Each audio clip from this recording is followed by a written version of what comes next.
Hello, my name is Rini Singh and I'm a family therapist and the editor of the Journal of Family Therapy, and I'm also on the editorial board of Clinical Child Psychology and Psychiatry.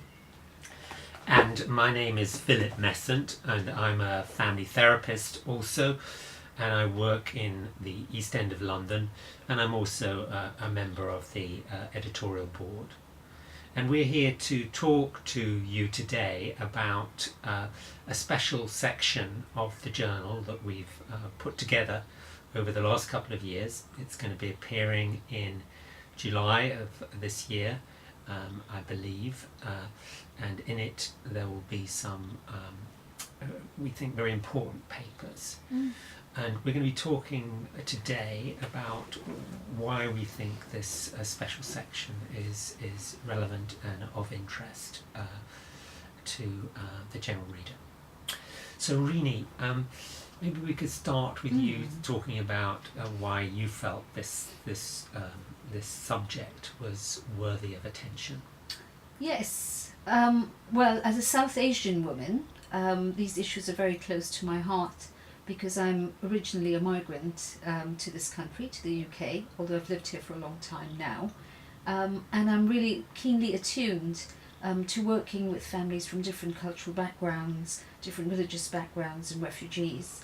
And I also think that the wider political, socio-political and economic context nowadays really lends itself to thinking a lot about difference.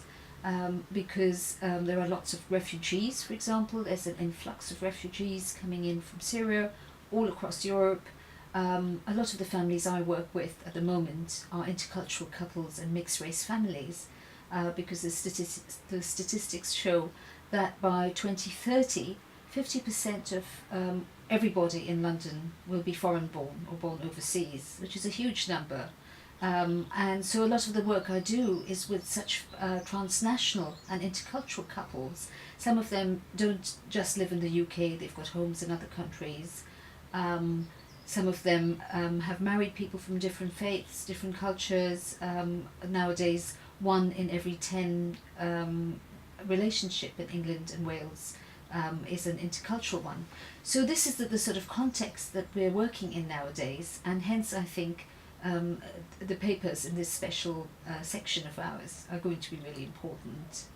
Indeed, and I, as you know, work in the East End of London, Yes. where there are many people of different ethnic minorities Yes, living. a lot of Bangladeshi families as well. Indeed, Yes. in town hamlets especially. Newham is one of the most ethnically diverse communities in the whole country. And so every day I have the experience of having to build a relationship with a new family presenting to me with a problem to do with their child or children. Right, and what sorts of dilemmas do you find in this work? Well, one of the central dilemmas, I think, is that I have to find a point of connection, a point of a human connection with the people who are presenting. Right. With their taking into account their understanding of what their problem is, what their difficulty is, and what a likely solution is going to look like. Yes, because I was thinking that these people's ideas of mental health, of mental illness, of problems are very different in different cultures and different religious backgrounds, aren't they? Just as their ways of thinking about the solutions or the treatment for such conditions, and also the role of us as mental health professionals.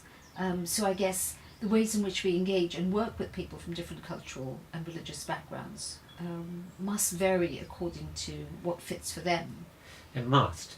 We have to start with where people are at and how they're thinking about their lives and what's going to be helpful to them. It matters where they're coming from. It matters how they're seeing us. Yes. I, as an older man, as a middle-class white man, I'm going to be heard. Everything I say is going to be heard in a particular way by the clients that I'm meeting with. So I guess we're really talking about, 2 or 3 important things here, aren't we? One is the wider context and the importance of the wider context, which, especially for us as systemic psychotherapists, is vitally important, especially nowadays. The other has to do with the therapeutic relationship and how our difference and what we bring to this therapeutic relationship is really important. It is, and we're giving voice here in this, giving voice in this special section to a counterculture, really, to what has become the prevalent culture in mental health settings and in mental health policies and protocols, which suggests to us that these things don't matter. It suggests to us that it's all a question of applying a particular protocol, a particularly manualized treatment approach, and that if we do that in the same way every time, it's gonna be effective. Now, I don't believe that's true. No, absolutely not. And I guess the articles that we have edited and are going to publish show how differently one has to work across cultural difference, across religious difference, across class differences, and when working with refugees. So I hope that we've made a really important contribution.